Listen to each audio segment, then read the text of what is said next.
What's going on, family? I'm Scrapbook Boxing, Museum of the Forgotten Fisticuffs series. Let's talk boxing. We'll go through a couple of decades in this conversation. The group of men that you see standing in this ring are staged to support a fighter by the name of the Boilermaker, Jim Jeffries. Why were they there? They were staged there because it got to a point that the white establishment felt threatened because you had a black heavyweight champion. His name was Jack Johnson. And Jack Johnson would knock out Noah Brusso, better known as Tommy Burns. He was from Canada. He stood 5'7". He is to your far left.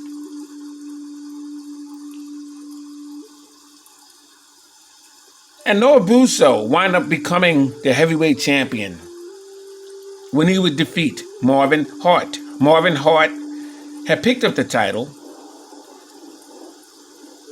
when the Boilermaker Jim Jeffries had retired in 1906. So Marvin Hart was asked, "How did you get the title?" And his first answer was that Jim Jeffries had gave it to me. Now, little did he know Jim Jeffries would be approached by the writers. And they asked him,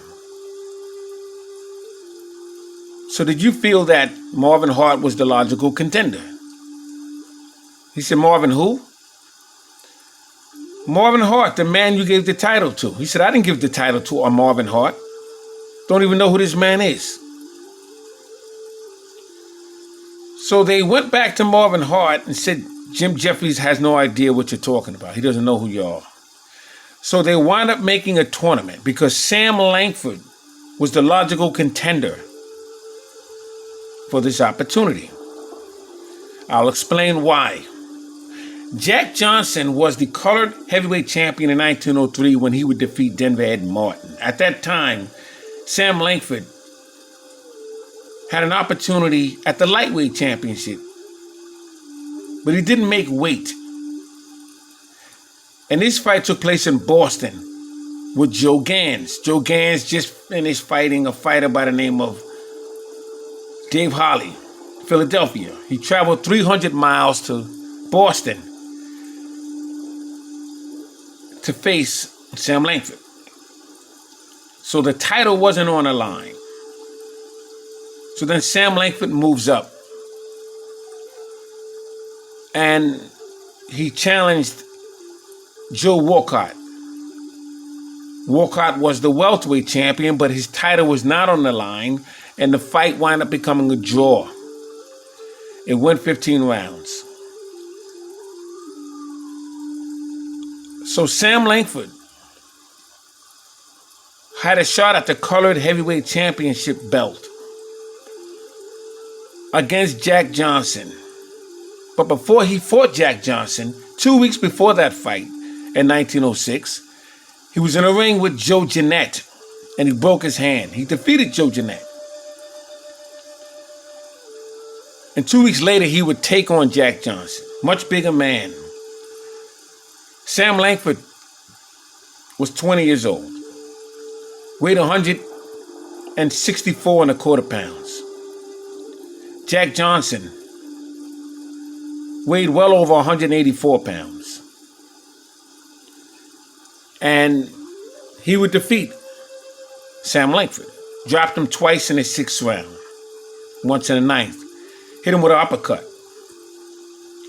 And he kept shoving his head around and his shoulders around. Jack Johnson was a magnificent defensive fighter. So Sam Langford was really fighting with one hand, and he got the business handed to him. But it went 15 rounds. And Jack Johnson realized how tough Sam Langford was. He realized he was a threat. So meanwhile,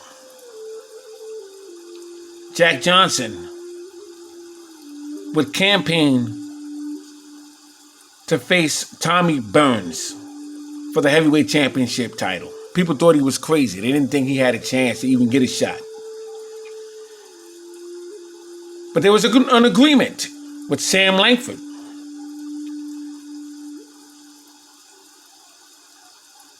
He needed an opportunity, did Jack Johnson, to face Tommy Burns to become heavyweight champion. Because there was an agreement that Sam Langford would get another shot at Jack Johnson. So they helped put money up for Jack Johnson to campaign for a shot at Tommy Burns' title. He had to go wherever Tommy Burns went.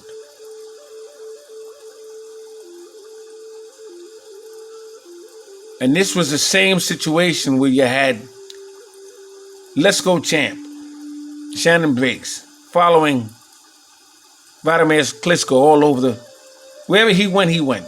Wherever gym he trained in, he showed up. Wherever he went to do a press conference, he showed up. Wherever he fought, he showed up.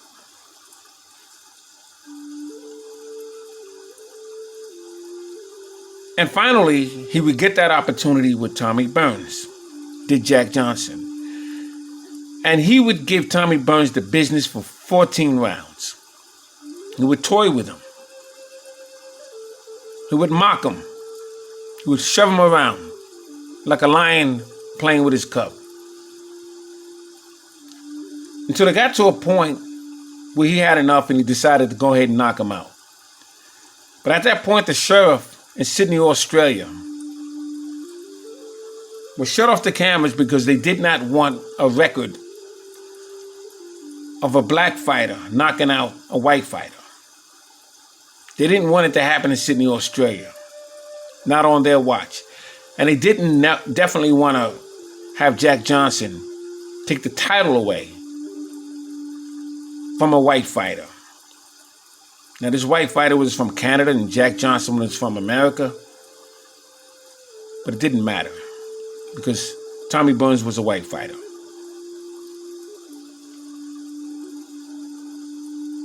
And as uncomfortable as it sounds, that's the way it was. That's the country we lived in. So there's Tommy Burns. Jack Johnson is now the heavyweight champion of the world.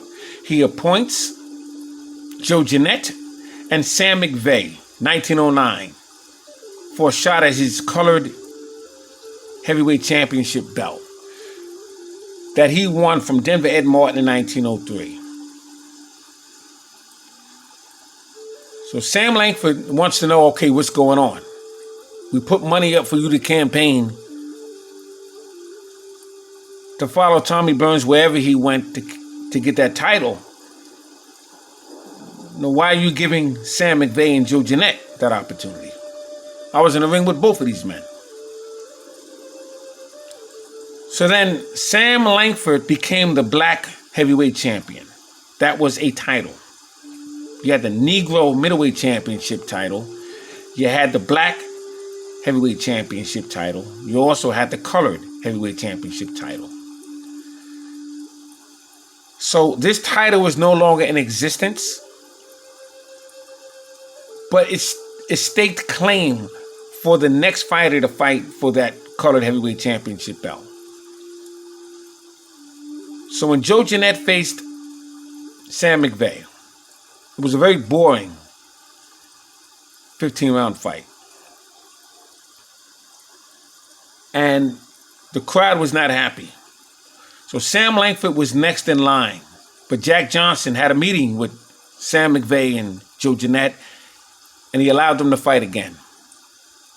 This time was for 20 rounds. But when they fought,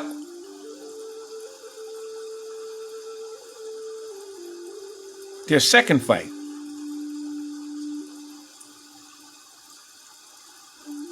this was a bloodbath. And both Sam McVeigh and Joe Jeanette would last 49 rounds.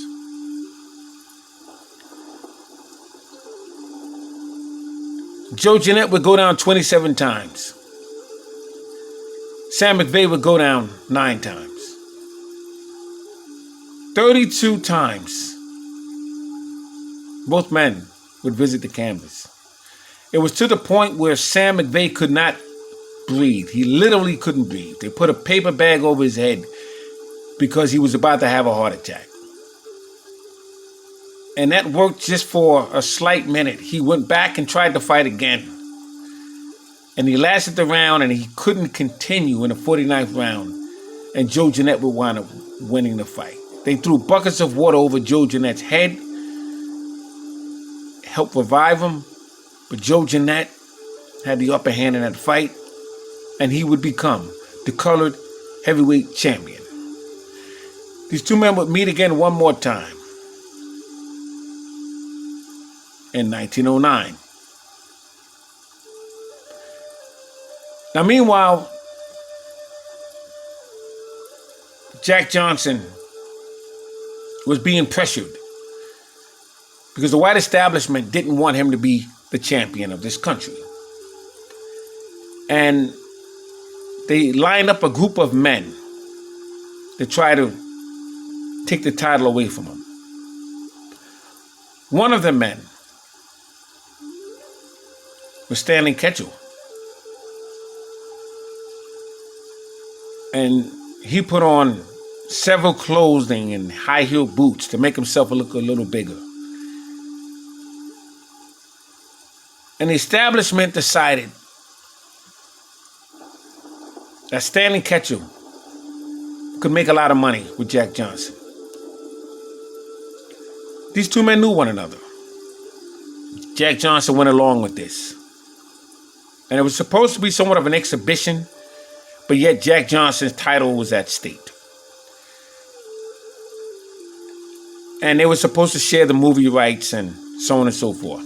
So it turns out that Jack Johnson was just too heavy-handed for Stanley Ketchel. And he tapped him on the side of the head, and Ketchel wobbled and went down, and he didn't like it because he was very aggressive. Stanley Ketchel was very aggressive, and he was one of the most devastating body punches in middleweight history. Reminded me of a Freddie Steele. He was a ferocious body puncher.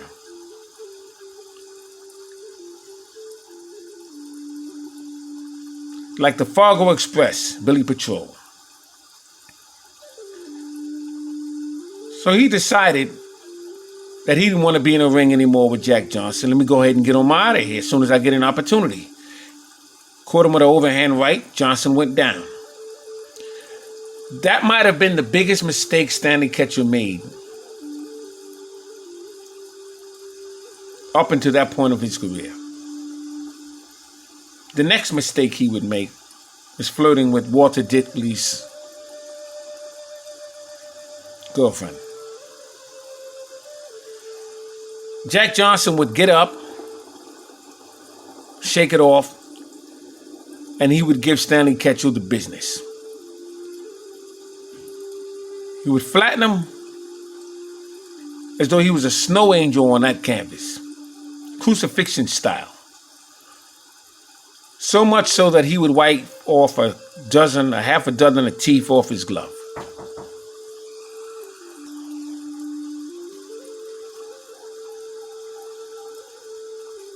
And Jack Johnson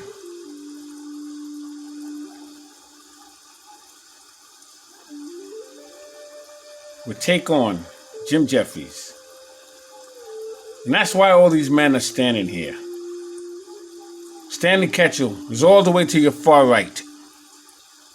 He was the current champion at that time. Shortly after, he'd be killed by Walter Ditley. Now, you had Bob Fitzsimmons. You had Sailorman Tom Sharkey. You had Philadelphia Jack O'Brien. John O'Sullivan, who we're going to talk about in one moment. Abe Attell. They were all there to support Boilermaker Jim Jeffries. Jack Johnson had the Barbados Demon, Joe Walcott. He had Bob Armstrong, Joe Jeanette, Sam McVeigh. He also had Joe Gans, but Joe Gans couldn't stay for the fight. Immediately, he had to go back to Baltimore. And they wouldn't allow Joe Gans on the train because Joe Gans was dying, and they didn't want a dying man on their train.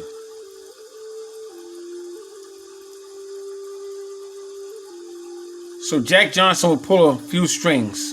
He would get Joe Gans on the train because Joe Gans was told he wouldn't make it to Baltimore. But he'd make it back to Baltimore and he would die 2 weeks later in his mother's home.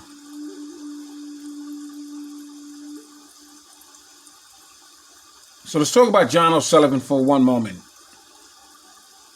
He's the man standing next to Tommy Burns. John O'Sullivan became the bare knuckle champion in 1882 when he would knock out Patty Ryan in 9 rounds, Mississippi City. And he would earn $5,000. And he would become the bare knuckle heavyweight champion.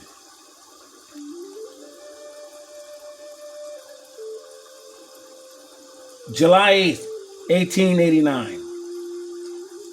He would take on Jake Kilrain in Mississippi. Fight would go 75 rounds. $10,500 would be the purse for John O'Sullivan. And that would be the last bare knuckle championship match. Jake Kilrain was unrecognizable by his own wife. John O'Sullivan was crawling back to the corner. His knuckles was completely pink because the skin had wore away. You can see metacarpal bones sticking out. He was vomiting as he was crawling back each round to his corner. They had to put lanterns up because nightfall.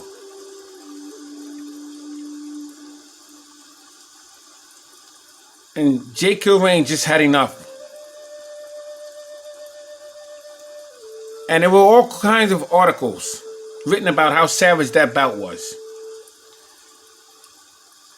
That would be the last bare knuckle championship match in boxing history. John O'Sullivan would then take on Gentleman Jim Corbett. New Orleans, Carnival of Champions. September 8th, 1892. He'd be knocked out in 21 rounds. And he would earn nothing. It was winner take all. And John O'Sullivan had to fight with 5-ounce gloves. He never wanted to wear gloves. Didn't know how to handle a fight wearing gloves. He sparred with him, yes, but not in a fight. Couldn't grab his man. He couldn't do certain things he was able to do without gloves. And he would lose his heavyweight title to a banker, Gentleman Jim Corbett, who, by the way, was a master boxer. He was in a ring with Peter Jackson, the Black Prince. 61 rounds.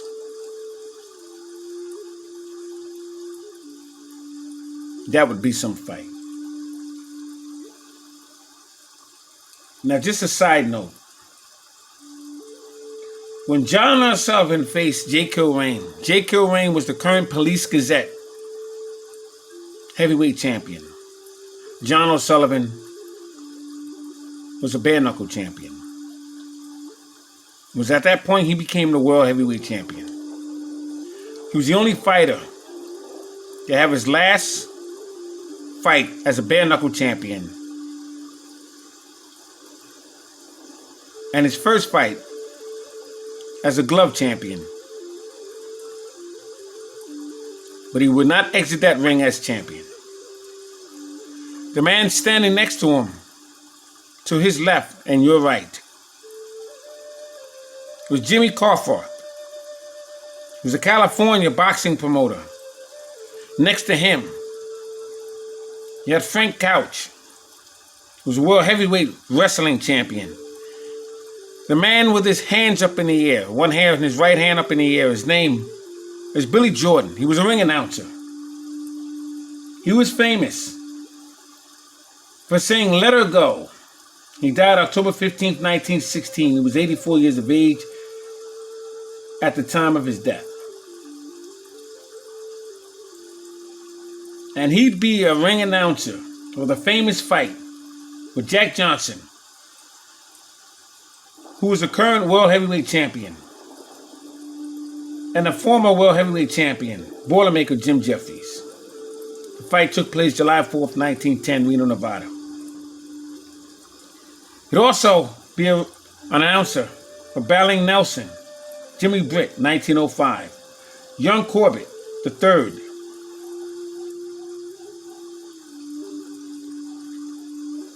when he took on Ed Hansen. He was Young Corbett. You also had Tommy Burns versus Bill Squire.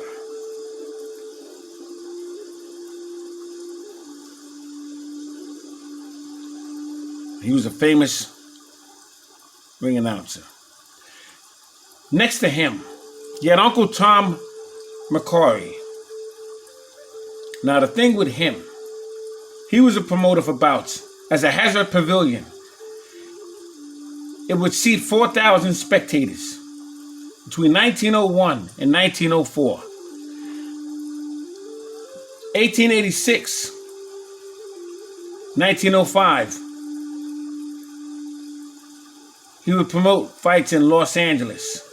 1898, he would promote a bout with Jim Jeffries when he would face Joe Goddard. He would promote a fight between Jack Johnson, and then he was a main event for 8 separate fights between 1902 and 1904.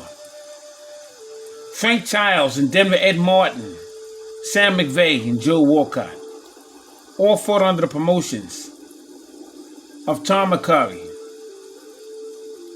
Then he would promote the Nod Junction Pavilion. Pacific Athletic Club would be later known as. And Joe Gans, Marvin Hart versus Tommy Burns, Abe Attell. Between 1905 and 1910, he'd promote fights at that pavilion. And then he would promote fights at the Vernon, California, 1910-1914. Sam Langford versus Fireman Jim Flynn. Stanley Ketchel versus Billy Papke. November 1914. Elections of California have voted on an anti-professional boxing amendment. He would die in 1936.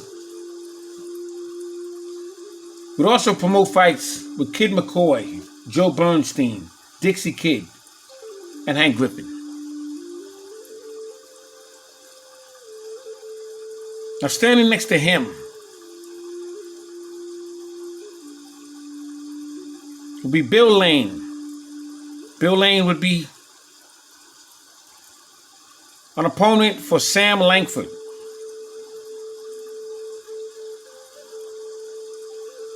If you check out Random Accustomed Thoughts video, he will show you a fight between Sam Langford and Bill Lane. It's out of Australia. Standing next to Bill Lane would be Bob Fitzsimmons. You can see Bob Fitzsimmons leaning over to Sailorman Tom Sharkey. Bill Lane has his hat in his right hand near his thigh.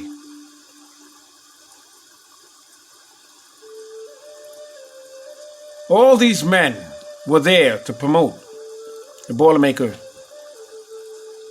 Jim Jeffries. And it turns out that Jim Jeffries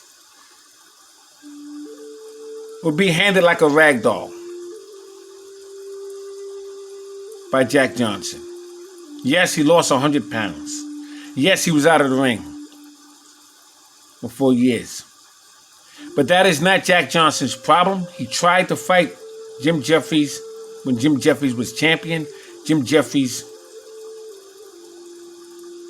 drew the color line, as did John O'Sullivan. John O'Sullivan was approached by the Old Chocolate, George Godfrey, and the Black Prince, Peter Jackson.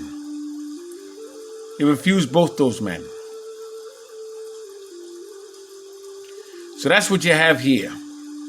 A group of men who tried everything in their power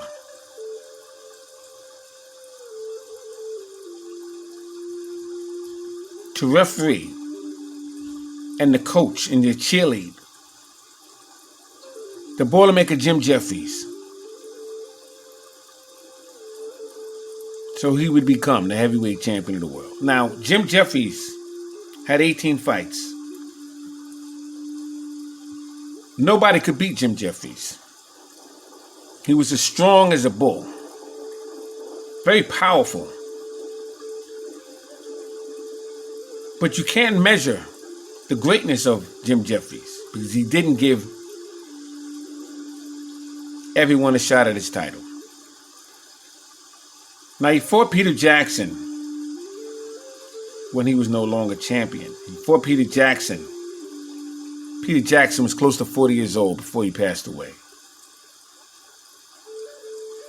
I need to see you in your prime. But this is what this is about.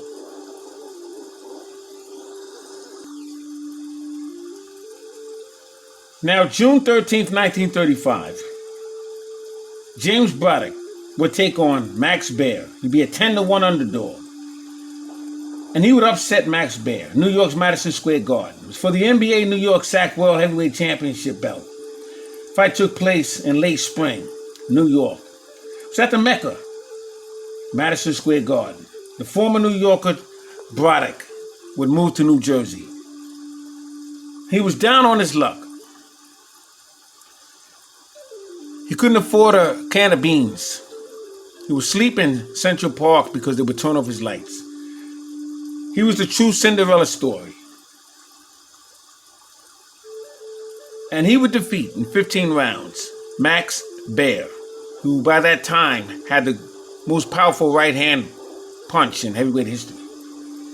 Max Baer used to clown, didn't take things seriously.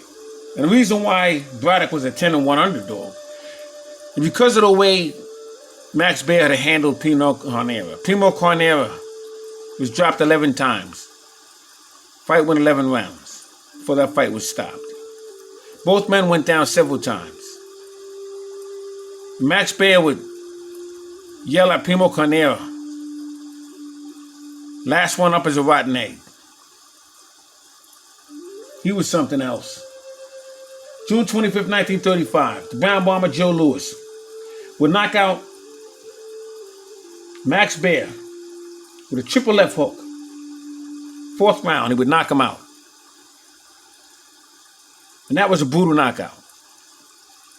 2 weeks later, James Braddock would sign to fight Max Smelly. Joe Louis would sign a contract allowing James Braddock to have 10% of his earnings for the next 10 years. The fight would take place in Chicago's Comiskey Park.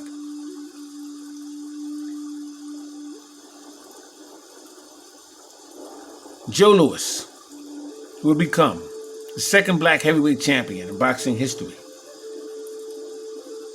But he would have to give up 10% of himself for the rest of his boxing career.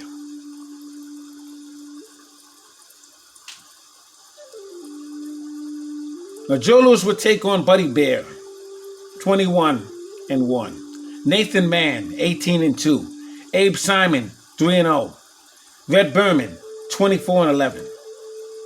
Joe Louis was 6'1.5" weighed 196 pounds. He was a heavyweight with a 76-inch reach. He won none of these fights, 19 fights with 15 knockouts. Primo Carnera weighed 261 pounds. He was 28 years old. Joe Louis was 21 years old. Carnera stood 6'5.5". He was a heavyweight. Had 85-inch reach. Had a record of 82 wins, 7 losses, and 65 knockouts. That's it for this video. I'm Scrapbook Boxing Museum of the Forgotten Fisticuffs series. Follow me on my next conversation on Boxing Talk.